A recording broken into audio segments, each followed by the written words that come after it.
Infosec and CyberWork Hacks wants you to pass the Cisco CCNA exam. And to help you do that, Infosec CCNA Bootcamp instructor, Wilfredo Lanz, gives you his top tips and tricks for taking the CCNA exam. Wilfredo will give you some advice for narrowing down the right answer by eliminating the obviously wrong ones, common mistakes people make while taking the exam, and what to do if, for some reason, you don't pass on your first try. And most importantly, why you need to take the practice exams before the test, and then take them again, and again, and again. You don't have to go this alone, but you do need to listen to Wilfredo on this CCNA edition of CyberWork Hacks. Hello and welcome to a new episode of CyberWork Hacks. The purpose of this spin-off of our popular CyberWork podcast is to take a single fundamental question and give you a quick, clear, and actionable solution or a new insight into how to utilize Infosec products and training to achieve your work and career goals. So today I am very happy to welcome Wilfredo Lanz, who is a bootcamp instructor for our Cisco certification, including today's topic, the Cisco Certified Network Associate, or CCNA certification. CCNA is the first step on your journey to IT and network mastery, and Wilfredo is going to talk to us about his favorite tips and tricks for taking that exam, and I'm really looking forward to that. So Wilfredo, thank you for joining me today on CyberWork Hacks.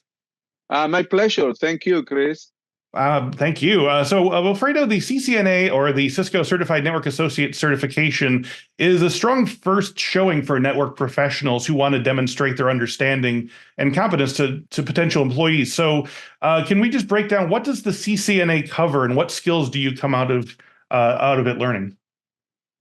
So the CCNA certification covers all the network fundamentals. Actually, there are 6 domains for the whole program. The first domain is network fundamentals. It's an introduction to network services, protocols, addressing kind of an entry point for the rest of the program. Once you do the network fundamentals, then there is a network access domain that is more specific to the use of Cisco equipment and devices to manage and configure networks on the that's the network access domain number 2.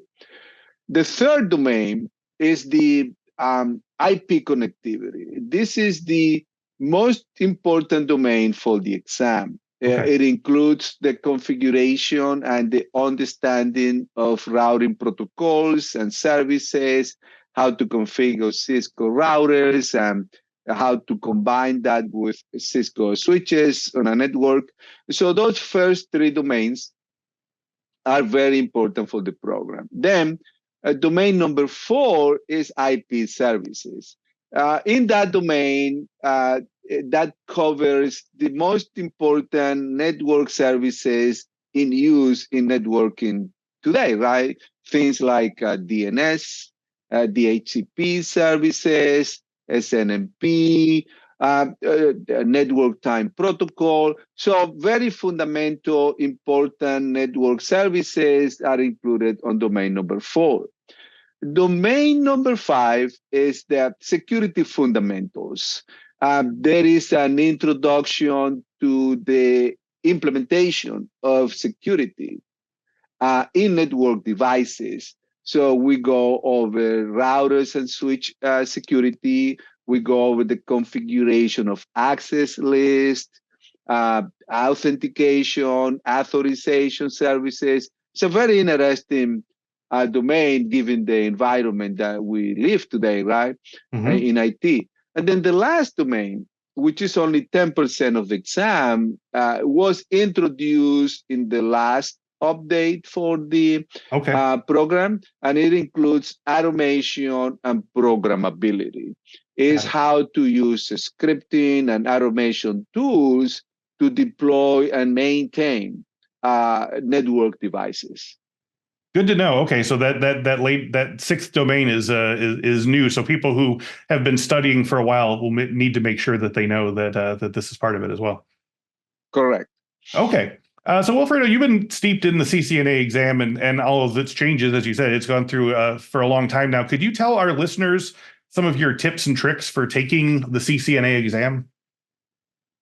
So especially when we do the boot camp, right? I would say that this is a lab-driven training. Mhm. The preparation includes doing lots of labs, right, to Mhm. understand the inside of the Cisco Inter-Network operating system with those devices, but also doing lots of practice questions. So the combination is there, hands-on labs, understanding the execution of the commands, reading those outputs like we saw on the questions on the other podcast, right? And Mhm. then doing plenty of practice questions to understand the wording, to get testing skills. That's very important. Yeah. Now, based on feedback you've received as a boot camp instructor from your students, what are some of the most common mistakes people make with the CCNA, whether it's leading up to the exam or on test day itself? So one of the most common mistakes I would say is that uh, people may feel overwhelmed by Hmm. the amount Yes. of content that you have to go through, right? If you try to memorize everything and learn everything in detail, then that would be a challenge. You may end up failing the exam because it's just you are, like you will be Yeah. overwhelmed by the amount of content that you need to go through in, just a few days. So you have to concentrate on the topics that are most relevant to the exam. There is a lot of content that is good to know, good information that you may use in your job or work, but concentrate on the topics, and that's something we highlight a lot, right? The topics that are critical to pass exam. That would be the most important part. Yeah, focus it in.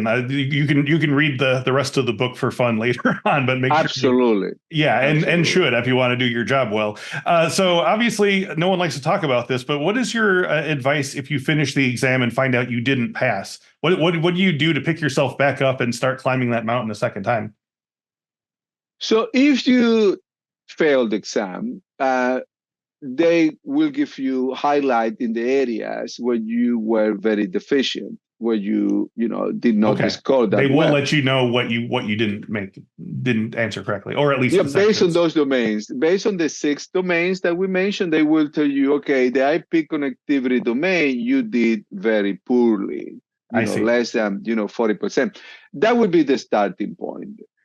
You will get a sense when you take the exam of those areas where you were confused, not clear, couldn't find the right answer.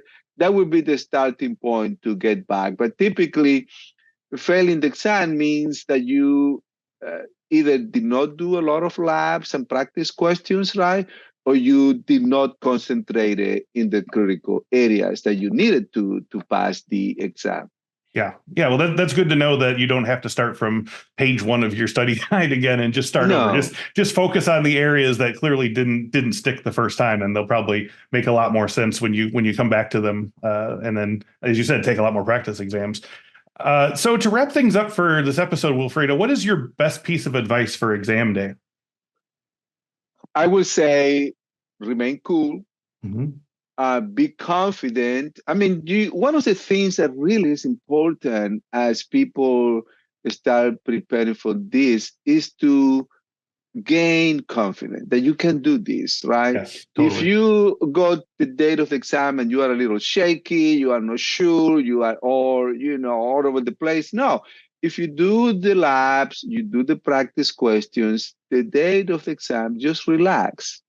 You start taking the exam, there will be some questions there that you may not know the answer. Hmm. A few of them just Cisco, you cannot go back to review your answers. You have to answer every question and go to the next one. Right. So do your best with every question and try to remain cool as you take the exam. Most people that go to the boot camp do pass this exam.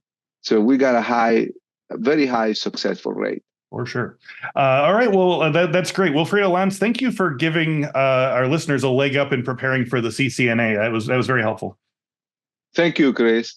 And thank you all for watching today's episode of Cyberwork Hacks. If you enjoyed this video and felt it helped you, please share it with your colleagues and your forums and on your preferred social media accounts, and let other people know that this is really helping you in your own CCNA studies. And definitely subscribe to our podcast feed and our YouTube page. You can just type in Cyberwork Infosec into any of them and you're on your way. There's plenty more to come. And if you have any other topics that you want us to cover, drop them in the comments below. We will read them. And until then, we will see you next time. And I just want to say, happy learning. Hey, if you're worried about choosing the right cybersecurity career, click here to see the 12 most in-demand cybersecurity roles. I asked experts working in the field how to get hired and how to do the work of these security roles so you can choose your study with confidence. I'll see you there.